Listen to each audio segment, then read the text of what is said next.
অপেক্ষা করার পর যেটা সবাই আশা করেছিল সেটাই হলো। কালকে গতরাত্রে ইন্ডিয়ান আর্মি পাকিস্তানের যে টেররিস্ট সংগঠনগুলো ছিল, যেখানে উগ্রবাদদের ট্রেনিং দেওয়া হতো, ভারত ঠিক সেই জায়গাগুলো পয়েন্ট আউট করে মিসাইল ছুড়ে 3টে গোষ্ঠী, যেটা লস্কর ই তৈবা একটা গোষ্ঠী, জয়শ ই মোহাম্মদ আর একটা জঙ্গি সংগঠন আছে, এরা যেখানে ট্রেনিং দিত সেগুলোকে উড়িয়ে দেওয়া হয়েছে। এখন কথা হচ্ছে, সবচেয়ে ভালো খবর যেটা হচ্ছে,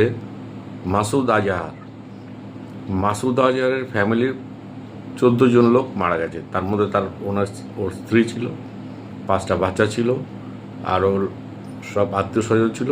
একই ফ্যামিলিতে 14 জন মারা গেছে। এই মাসুদ আজহারকে ইন্ডিয়ান আর্মির আগত ধরেছিল। আপনাদের কান্দাহার প্লেন হাইজ্যাকের কথা মনে আছে? ওকে ছাড়িয়ে নিয়ে যাওয়া ছিল।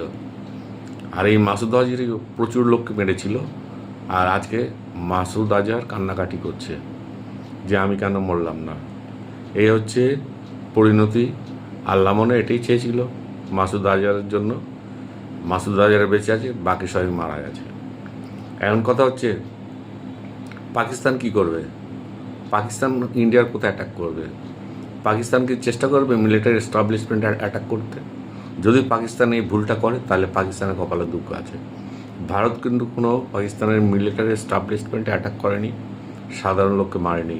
মেরেছে যারা জঙ্গি কাজের সাথে যুক্ত, যারা জঙ্গি বানিয়ে আমাদের দেশে এই হত্যালীলা চালার জন্য পাঠায় পেছন থেকে, তাদেরকে মেরেছে। তো এখন পাকিস্তান কি করবে? দেখে পাকিস্তানকে রিটেলিয়েট করবে। পাকিস্তান রিটেলিয়েট কোথায় করবে?